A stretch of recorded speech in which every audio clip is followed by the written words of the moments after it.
বিধ্বস্ত এই বাহারকে দেখার পর সবার ভিতর উত্তেজনারা পাখা ঝাপটানো শুরু করেছে ক্রমাগত। আজ বছর এক তো হতে চলল, মানুষটাকে সবাই দেখছে, অথচ এমন রূপ কখনোই দেখা হয়নি। এর জন্য হয়তো অবাক ভাবটা বেশি। বাহারকে দেখে সবার প্রথম মুনিয়া বেগমই দৌড়ে এলেন। ব্যতিব্যস্ত কণ্ঠে বললেন, বাবা, কি হয়েছে তোমার? এত ব্যথা পেয়েছো কিভাবে? ইস, আসো, সোফায় এসে বসো। বাহার দ্বিমত পোষণ করল না, বরং বেশ বাধ্য ছেলের মতন সোফায় গিয়ে বসল। সে সোফায় বসতেই তন্মিত সম্মিত ফিরে পেল সবাই। অতঃপর শুরু হলো হম্বিতম্বি। চিত্রা বাহারের বরাবর সোফাতেই বসেছিল। সে উঠে গেল না, উৎকণ্ঠিত হলো না, কেবল নিশ্চুপ হয়ে দেখল বাহারকে। এমন বাহারকে কখনো দেখেনি সে, অথচ আজ তাই মানতে পারছে না যে সে দশা। ওহে ঠান্ডা শরবত এনে দিল। চিত্রার ফুপি দুধের মাঝে হলুদ দিয়ে নিয়ে এলো। মুনিয়া বেগম তোয়ালে ভেজে নিয়ে এলো। অথচ বাহার শটান সোজা হয়ে বসে রইল, কোনো হেলদোল করল না, ব্যথার মুখ কুঁচকালো না। কিন্তু তার ক্ষতগুলো দেখলে যে কেউ বুঝবে ব্যথার গভীরতা ঠিক কতটুকু। সবার এত অস্থিরতায় বাহার নিবিড় রইল, নিবিড়ভাবে পর্যবেক্ষণ করল যেন সবটা। সাথে দু একবার পলক ঝাপটে দেখে নিল চিত্রাকেও। সবার ব্যস্ততার মাঝে গম্ভীর নুরুল সওদাগরের কণ্ঠ ভেসে এলো। রাশভারী কণ্ঠে এসে বলল, মারামারি করেছ? গুন্ডামি করার গুণটাও যে তোমার মাঝে আছে, জানা ছিল না? এমন তীক্ষ্ণ কথার পরিবর্তে বাহার মলিন হাসল, ক্ষীণস্বরে বলল, বখাটের খাতায় যার নাম জলজল করে, তার বখাটের গুণ থাকবে না সেটা ভাবলেন কিভাবে? নুরুল সওদাগর হয়তো আরও কিছু বলতেন, কিন্তু তাকে চুপ করিয়ে দিল চিত্রা।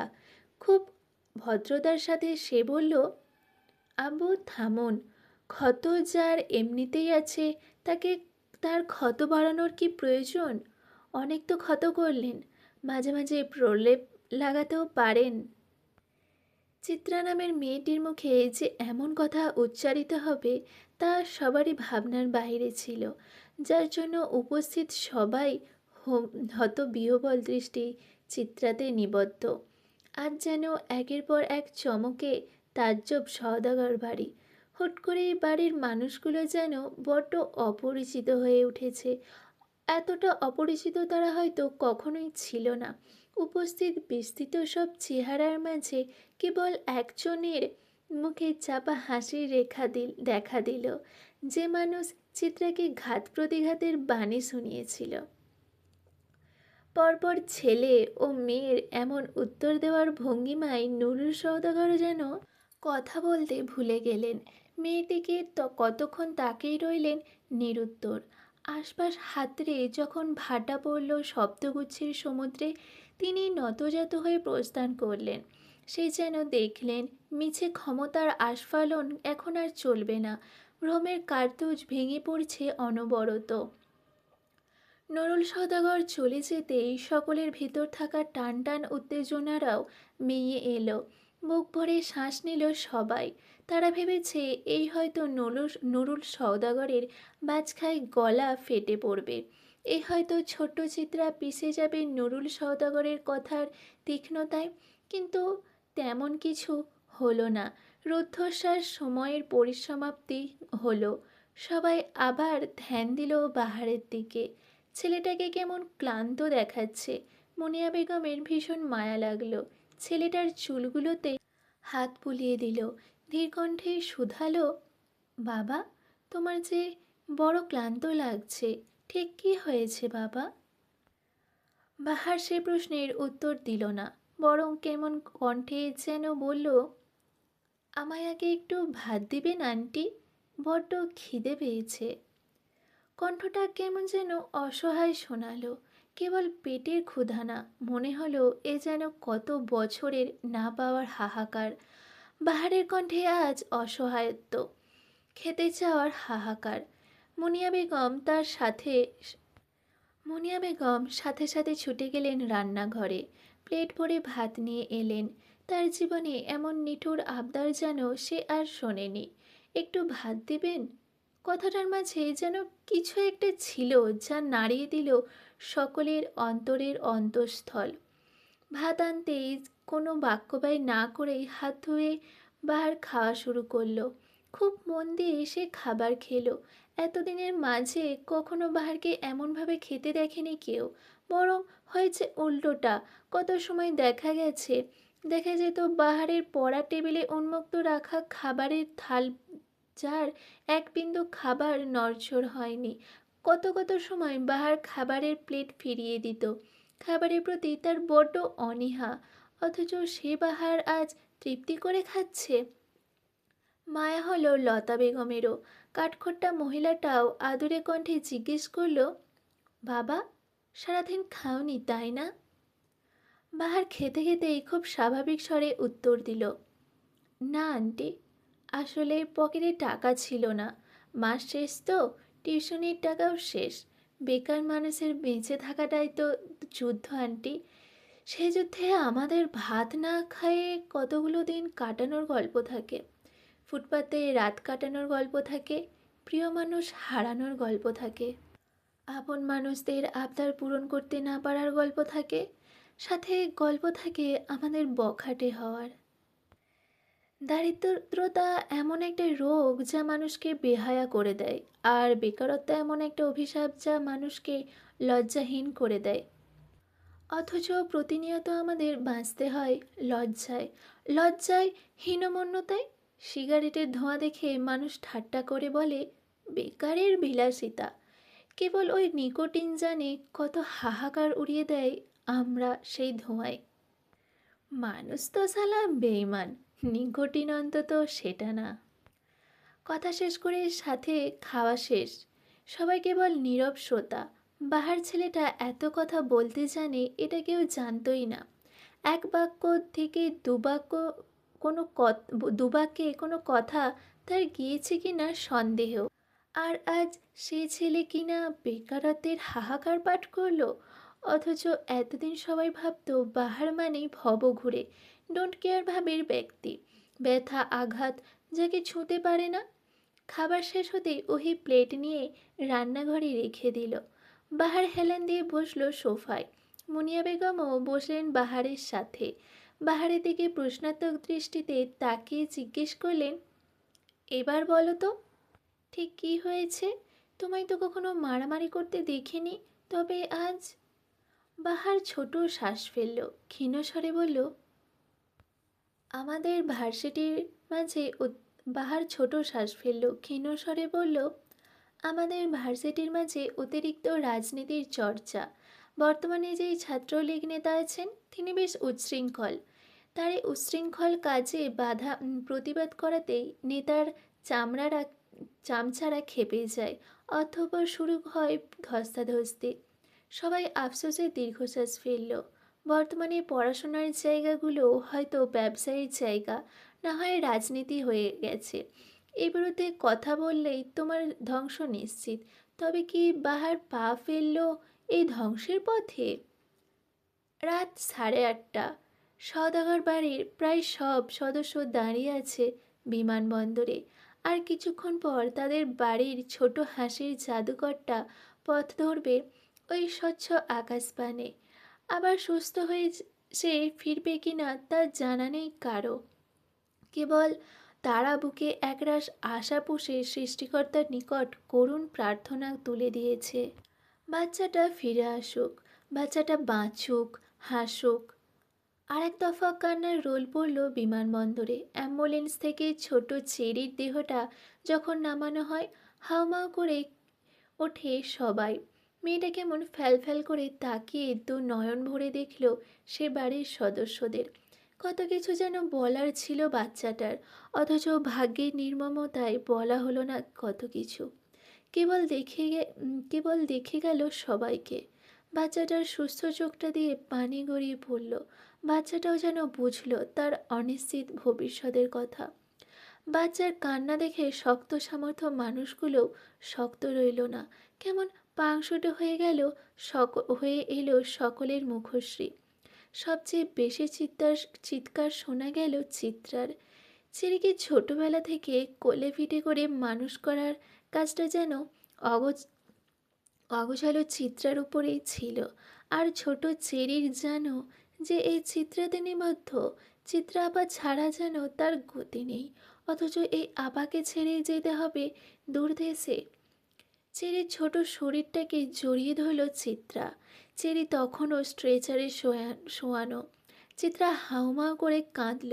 চেরিকে জড়িয়ে ধরে অনবরত বলে গেল, চেরি সোনা, তাড়াতাড়ি ফিরবে কেমন? আপা তোমার জন্য পথ চেয়ে থাকবে। ফিরবে না পাখি? আপা তোমায় অনেক চকলেট দিব, ভাত খাইয়ে দিব, তাড়াতাড়ি চলে এসো কেমন? আপার কান্না হয়তো সহ্য হলো না বাচ্চাটার। সে কেবল ডানে বামে ধীর গতিতে মাথা নাড়ালো, হয়তো কান্না না করার ইশারা করলো। একে একে পরিবারের প্রত্যেকটা সদস্যের সাথে ভাব বিনিময় করলো সে। হয়তো এই শেষ চাওয়া, আবার এমনও হতে পারে হয়তো ফিরে আসবে সে। এক অনিশ্চিত উৎকণ্ঠা নিয়ে সবাই বিদায় জানালো চেরিকে। প্লেন যতক্ষণ না আকাশপথে উড়াল দিল, ততক্ষণ সবাই বিমুখ হয়ে চেয়ে রইল। কত মজা আনন্দ আর হবে না। সওদাগর বাড়ির কোনায় কোনায় যেন শূন্যতার আভাস। ছেলেদের প্লেন গন্তব্য ধরতেই গন্তব্য ধরল মুনিয়া, চিত্রা, ওহি, নুরুল, আফজাল, সওদাগর, তুহিন। যেতে যেতে চিত্রা আবার পিছু ফিরে তাকালো। পিছু টান যেন বড় টান। রাত তখন 11টা। ঢাকা শহরের তুমুল জ্যাম পেরিয়ে অবশেষে নিজ বাড়ির গেটের সামনে এসে দাঁড়ালো চিত্রাদের গাড়ি। ক্লান্ত দেহ, দুঃখ ভারাক্রান্ত মন নিয়ে যখন তারা বেরিয়ে এলো, বাড়ির দারোয়ান চাচা হুড়মুড় করে ছুটে এলো, যেন এতক্ষণ সে তাদের অপেক্ষাতেই ছিল। নুরুল সওদাগর গাড়ির দরজা লাগিয়েই শান্ত কণ্ঠে প্রশ্ন করল, কি হয়েছে? আপনাকে এমন লাগছে যে? বৃদ্ধ দারোয়ান ফ্যালফ্যাল করে কেঁদে দিল। বাচ্চাদের মতন অভিযোগ করে বলল, স্যার, বাহার বাবাকে পুলিশ নিয়ে গেছে একটু আগে। সময় খুব দ্রুত অতিবাহিত হয়। কত কাজ করব করব করেও সময়ের এই দ্রুততায় আর করা হয় না। কেবল সময়ের স্রোত নিয়তিকে ভাসিয়ে যেথায় নিয়ে যায়, আমরা নির্লিপ্তভাবে সেখানেই যাই। গতকাল রাত পুরোটা বাহারের কেটেছে জেলে। আর এত এত বন্ধু হুট করেই যেন মরীচিকার মতন উধাও হয়ে গেল। যাদের জন্য বাহার জান দিতে প্রস্তুত, আজ তারাই নিরুদ্দেশ। বিপদে পড়লেই তো মানুষ চেনা যায়। অবশেষে আজ দুপুর 2টোয় বাহারকে জেল থেকে ছাড়ানো গেল।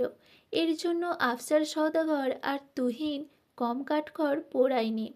কত ছোটাছুটির পর অবশেষে তারা কাজে সফল। বাহারকে জেল থেকে বের করেই স্বস্তির নিঃশ্বাস ফেলল তুহিন। রাজনীতির ঝামেলায় ফেঁসে যাওয়া খুব বিরাট রকমের ঝামেলা। জীবন, কেরিয়ার সব ফেঁসে যাবে। জেল থেকে ছাড়া পেয়ে সবাই বাড়ির উদ্দেশ্যে রওনা দিল। ধকল তো আর কম গেল না। শরীর যে ভীষণ ক্লান্ত। বিগত কত দিনগুলো ধরে সওদাগর বাড়িতে ঝড় চলছে। এই ঝড়ের শেষ কোথায়, কতটা নিঃশেষ করার পর তা জানা নেই কারো।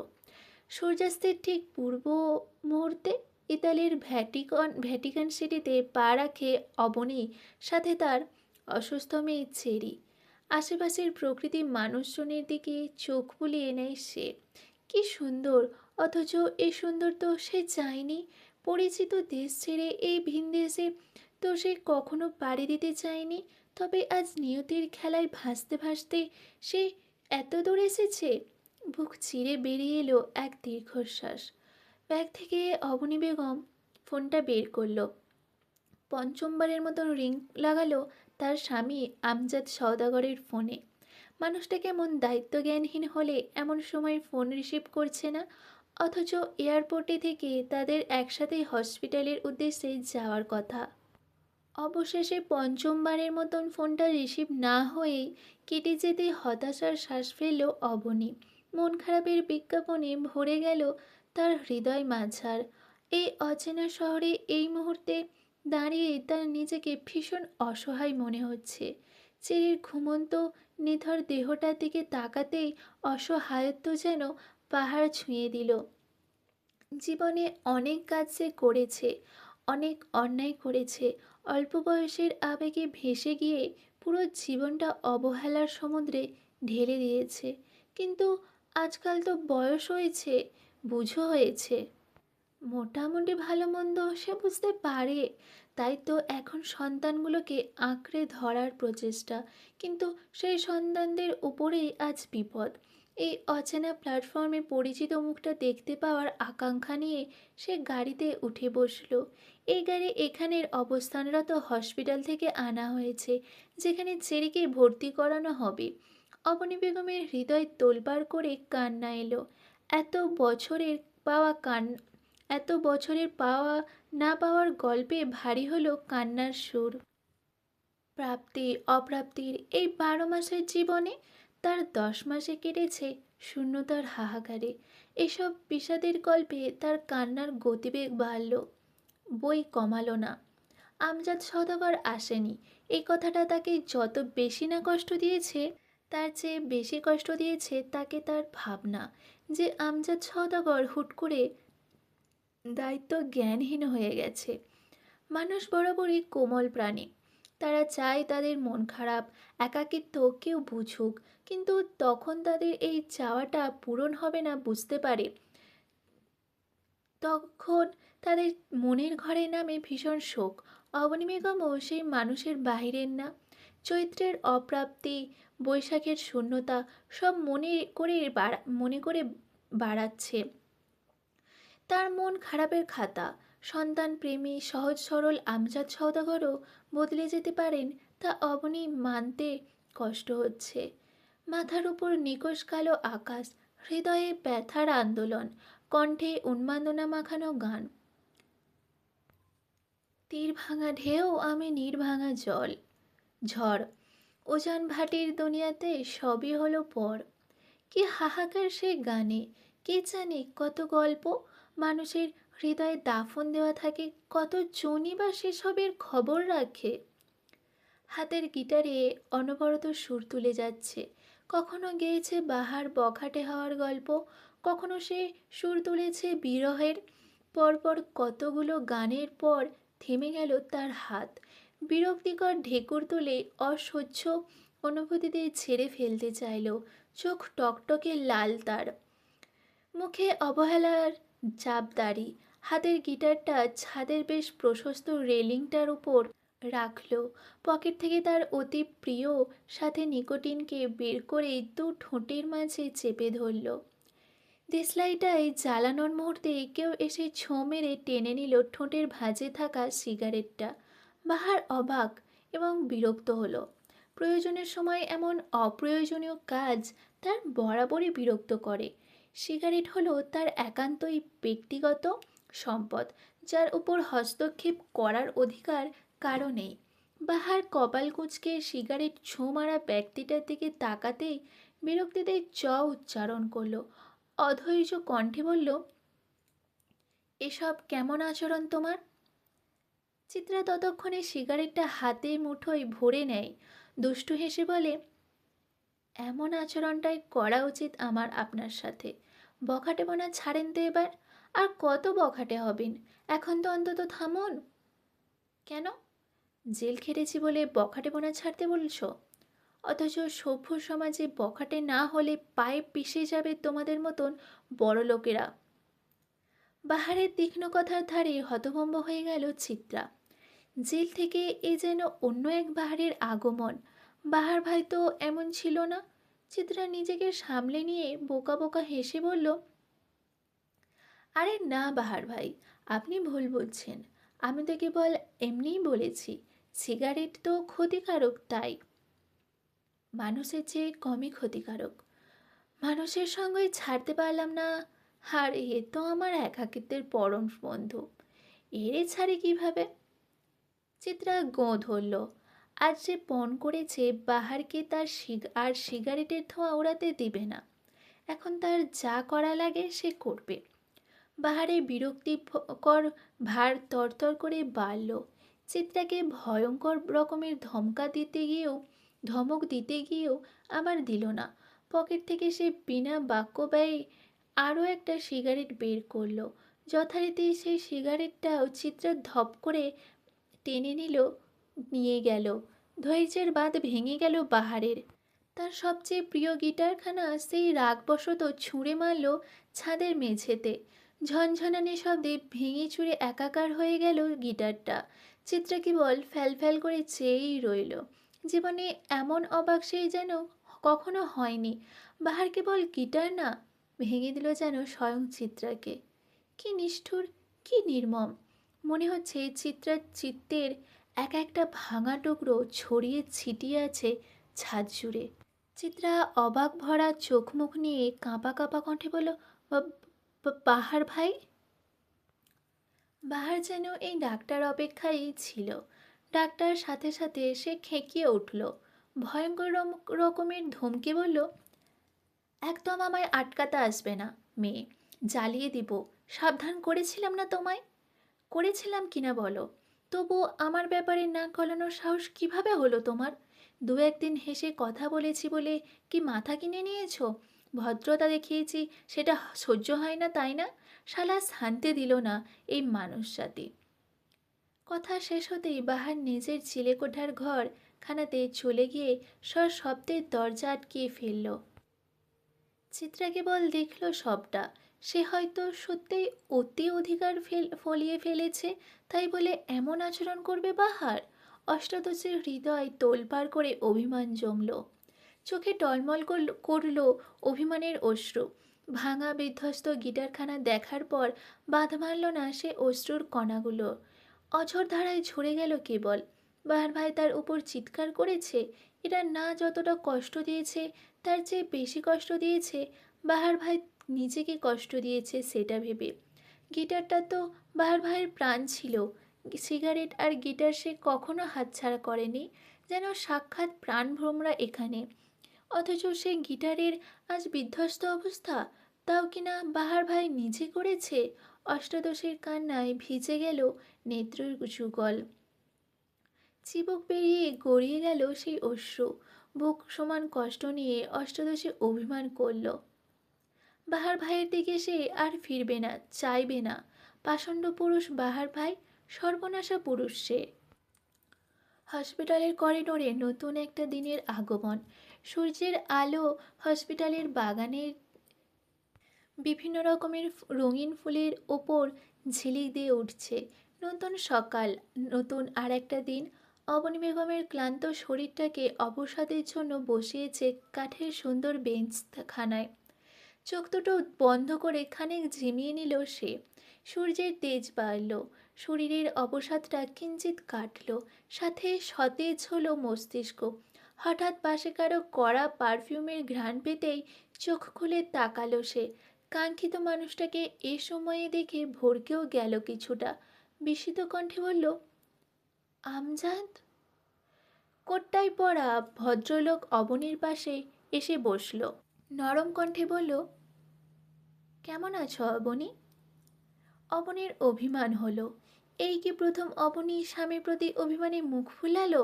হ্যাঁ, এত বছরের বৈবাহিক জীবনে এই প্রথম এটা হলো। 40 ঊর্ধ্বে অবনী অষ্টাদশী হয়ে উঠল নিমেষেই। মুখ ফুলিয়ে বলল, এতক্ষণে সময় হলো তোমার? গোটা একটা বিকেল আর রাত পার করার পর তোমার আসতে মন চাইলো? আমজাদ মাথা ঝোঁকালেন, বেশ অপরাধী কণ্ঠে বললেন, একটা ঝামেলায় পড়ে গিয়েছিলাম অবনী, না হয় তোমায় অপেক্ষা করাতাম না। আমার চেরি কেমন আছে? চেরির কথা উঠতেই অবনীর কান্না এলো, লেপ্টে গেল আমজাদের বুকের মাঝে। হাহাকার মাখানো কণ্ঠে বলল, আমাদের চেরি ভালো নেই আমজাদ, ভালো নেই। আমজাদ হয়তো হুট করে অবনীর এত ঘনিষ্ঠতা আশা করেনি। সামান্য বিব্রত বোধ করলেন সে। অস্বস্তি মাখানো কণ্ঠে সান্ত্বনা দিয়ে বললেন, চিন্তা করো না অবনী, ঠিক হয়ে যাবে সে। দেখে ওঠো তো, মানুষ দেখছে। আমজাদের শেষের বাক্যে অবনীর বাঁধ ভাঙা কান্না থেমে গেল। আকস্মিক ভুল কিছু শুনে ফেলেছে এমন একটি ভাব ফুটে উঠল তার মুখমণ্ডলে। আমজাদ কিনা বলছে মানুষ দেখছে? আমজাদ! অথচ যখন তাদের নতুন বিয়ে হলো তখন আমজাদ সারাদিন অবনীর পিছে পিছে থাকতো। ভাবিরা ঠাট্টা করে বউ পাগলু বলতো ছেলেটাকে। অবনীর মাঝে মধ্যে কেমন ব্যবহার করতো, কিন্তু লোকটা হাসি মুখে সব মেনে নিত। কেমন বোকা বোকা ধাঁচের ছিল। একদিন অবনীর শাশুড়ি অবনীকে কি একটা যেন রান্না করতে দিয়েছিল, অবনীর ঠিক মনে নেই। আমজাদ সবার থেকে লুকিয়ে অবনীর রান্নার নিচে করে দিয়েছিল। কই গেল সেই দিন, কই গেল সেই বউ পাগল আমজাদ? আজ যেন ভিন্ন পুরুষ সে। গত কয়েক বছর আমজাদ দেশে যায়নি, হয়তো তাই এই বদলটা চোখে লাগেনি। হুট করে একজন মানুষের এত বদল কিভাবে হলো? প্রশ্নটা হাতছানি দিল অবনীর হৃদয় জুড়ে। অবনী ক্রন্দনরত ভাঙা কণ্ঠ নিয়ে বলল, তুমি বদলে গেছো আমজাদ, বদলে গেছো। ঘরবন্দি বিবশ বিষণ্ণতায় গোটা একটা দিন গেল। চিত্রা চুপচাপ থম মারা, কারোর সাথে কোনো কথা বলেনি গতকাল রাতের পর থেকে। গতকাল সারা রাত সে কেঁদেছে, কেঁদে কেটে চোখ মুখ ফুলিয়েছে। গত 1 বছর বাহার ভাইকে তার অসহ্য লাগে বলে সবার গোপনে হৃদয়ে মাঝে পুষে রেখেছিল।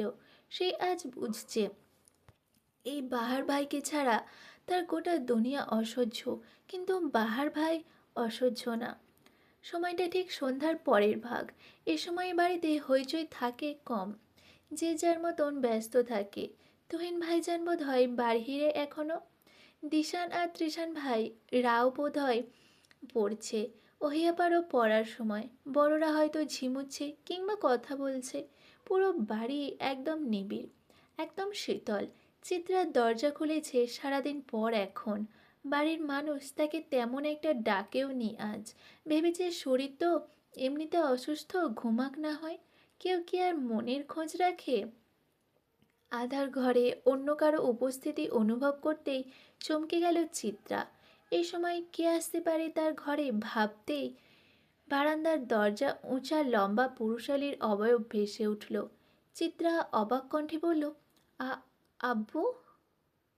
নুরুল সওদাগর এগিয়ে এলেন মেয়ের দিকে। রেলিংয়ে ঠেস দিয়ে দৃষ্টি রাখলেন রাস্তায়। মানুষজন দেখা যাচ্ছে বারান্দা থেকে।